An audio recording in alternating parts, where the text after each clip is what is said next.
Hey guys, नमस्कार। कैसे हैं आप लोग? उम्मीद करता हूं आप लोग अच्छे होंगे। मेरा नाम राजेश वर्मा है, एक बार फिर आप लोगों के साथ।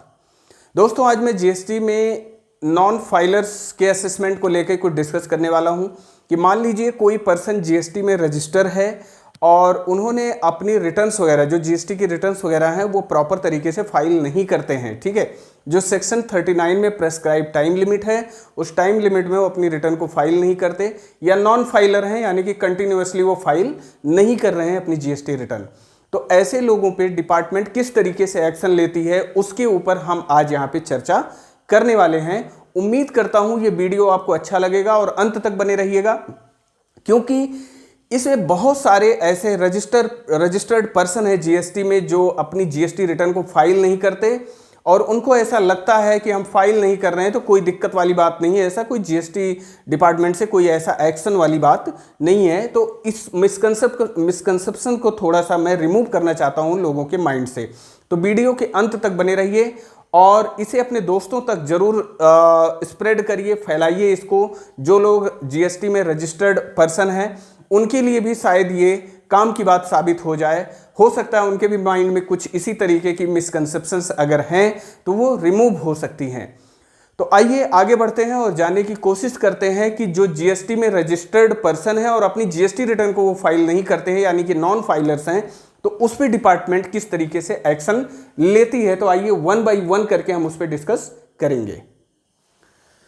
तो दोस्तों, पहला पॉइंट यहाँ पे ये है कि कोई रजिस्टर्ड पर्सन है जो अपनी जीएसटी रिटर्न को फाइल नहीं करते हैं सेक्शन 39 में जो प्रेस्क्राइब्ड नियम बताए गए हैं उस नियम के अंतर्गत। ठीक है, उस नियम के अनुसार फाइल नहीं करते हैं। अब उनकी फाइलिंग चाहे मंथली हो सकती है या क्वार्टरली हो सकती है, जिस भी तरीके की वो फाइलिंग करते हैं, और वो कंटिन्यूअसली अपनी रिटर्न फाइल नहीं कर रहे हैं, यानी कि कंप्लीटली वो नॉन फाइलर्स में कवर होते हैं।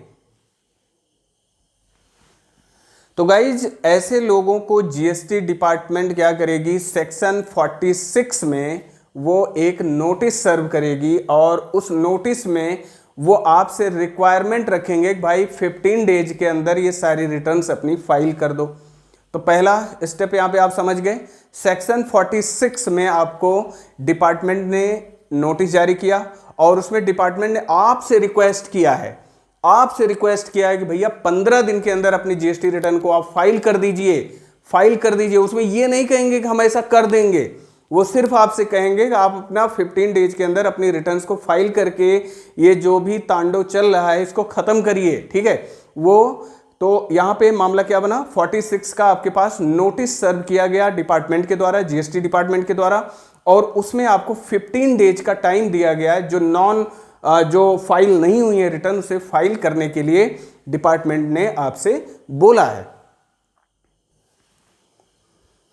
उसके बाद सेक्शन 46 का नोटिस आ गया, 15 डेज भी गुजर गए, लेकिन आपने जीएसटी की कोई भी रिटर्न फाइल नहीं की। तो अब यहां पे जीएसटी ऑफिसर के लिए विंडो ओपन हो जाता है आगे बढ़ने के लिए। ठीक है, आपने अगर एक्शन नहीं लिया तो अब यहां पे जीएसटी ऑफिसर एक्शन में आएगा, क्योंकि उसके लिए आपने दरवाजे अपने खोल दिए हैं। ठीक है, अब वो उस दरवाजे में एंटर करेगा। तो ऐसे केस में जहां पे 15 डेज के अंदर आपने अपनी जीएसटी रिटर्न को फाइल नहीं किया दोस्तों, अब GST officer shall proceed accordingly, क्योंकि उसके लिए आपने दरवाजा खोल दिया है कि भाई टैक्स जो रजिस्टर्ड पर्सन है उसने मेरे लिए तो दरवाजा भी खोल दिया, विंडो भी खोल दिया, सब कुछ खोल दिया, मैं चाहे जैसे घुसूं। ठीक है, अब GST officer shall proceed on the basis of relevant material available with the officer. ऐसे केस में अब क्या करेगा ऑफिसर, जो उसके पास इंफॉर्मेशन होगी उसके बेस पर वो टैक्स लायबिलिटी आपका डिटरमिन करेगा, और डिटरमिन करने के बाद आपको जीएसटी लायबिलिटी लाके पकड़ा देगा। यानी कि लाके पकड़ाने का मतलब है कि ऑनलाइन आपको जीएसटी लायबिलिटी पकड़ाई जाएगी। उसके बाद अब किस तरीके से जीएसटी ऑफिसर इस पे काम करेगा। अब दोस्तों, जीएसटी लायबिलिटी पकड़ाने का मतलब ये नहीं हुआ कि आपने रिटर्न्स अपनी फाइल नहीं की, 15 दिन गुजर गए, तुरंत जीएसटी ऑफिसर एक्शन में आ जाएगा, ऐसा नहीं है। अब जीएसटी ऑफिसर के लिए विंडो ओपन हो चुका है कि वो एक्शन में अब आ सकता है, अवेलेबल इंफॉर्मेशन के बेस पर आपकी जीएसटी लायबिलिटी को डिटरमिन कर सकता है। तो अब यहाँ पे जीएसटी लायबिलिटी का जो है ऑर्डर पास करने का जो टाइम है ऑफिसर के पास, वो 5 year from due date of filing of annual return है। यानी कि एनुअल रिटर्न फाइल करने के अगले 5 साल तक वो जो है डिटरमिन करके आपको डिमांड ऑर्डर पकड़ा सकता है या पकड़ाएगा। ठीक है, तो 5 साल का टाइम होता है जीएसटी ऑफिसर के पास कि वो नॉन फाइलर का असेसमेंट करके उनको जो है 5 साल के अंदर जो है ऑर्डर पास करके जो है डिमांड की रिकवरी करेगी, जो भी टैक्स आपके ऊपर इम्पोज हुए हैं। तो इस तरीके से वो अपनी रिकवरी करेंगे।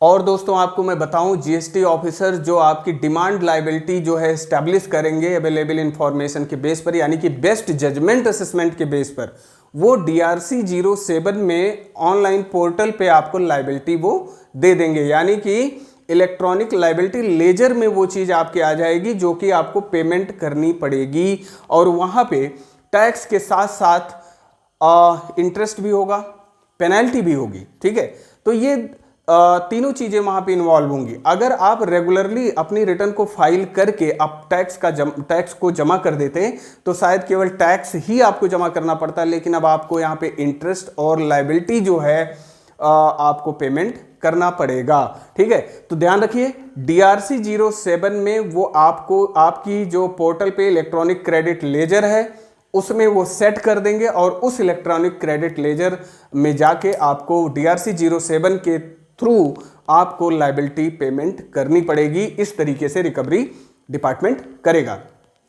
अब एक चीज यहां पे और रेमेडी है आपके लिए कि DRC 07 जब आपका इशू हो जाए, DRC 07 इशू होने के 30 डेज के अंदर जो डिफॉल्ट्स हैं उसे आप गुड कर देते हैं। यानी कि जो आपकी डिफॉल्ट्स है, नॉन फाइलिंग जितनी हुई हैं उसे आप फाइल कर देते हैं within 30 days from the issue of DRC 07।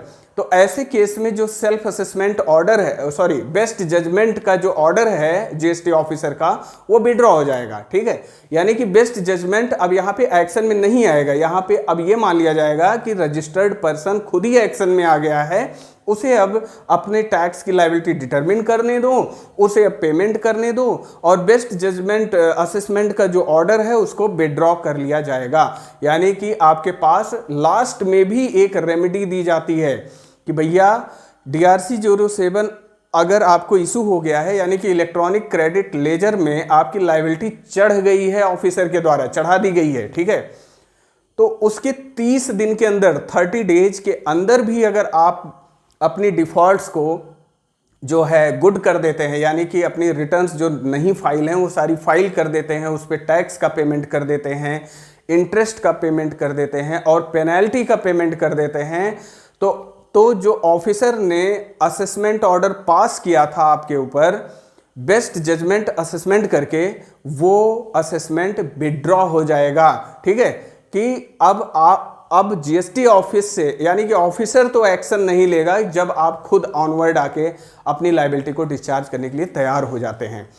तो दोस्तों ये है उन लोगों के लिए जो जीएसटी रिटर्न्स अपनी टाइमली फाइल नहीं करते या लंबे समय तक डिफॉल्ट रखते हैं या डिफॉल्ट ही हो जाता है उनका, यानी कि थक हार के जीएसटी डिपार्टमेंट जो है उनका रजिस्ट्रेशन ही कैंसिल कर देता है या कैंसिलेशन का ऑर्डर पास कर देता है, थक हार के कि ये बंदा कर ही नहीं रहा, अब कर क्या किया जाए। ठीक है, तो ऐसे लोगों के लिए जीएसटी डिपार्टमेंट इस तरीके से एक्शन लेता है।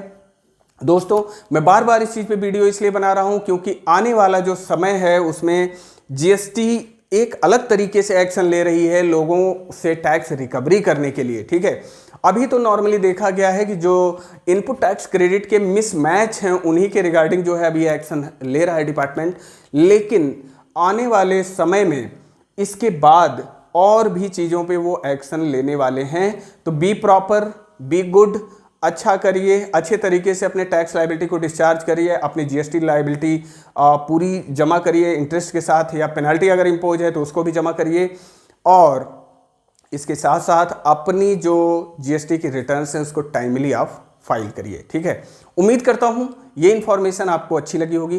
Thank you very much, take care.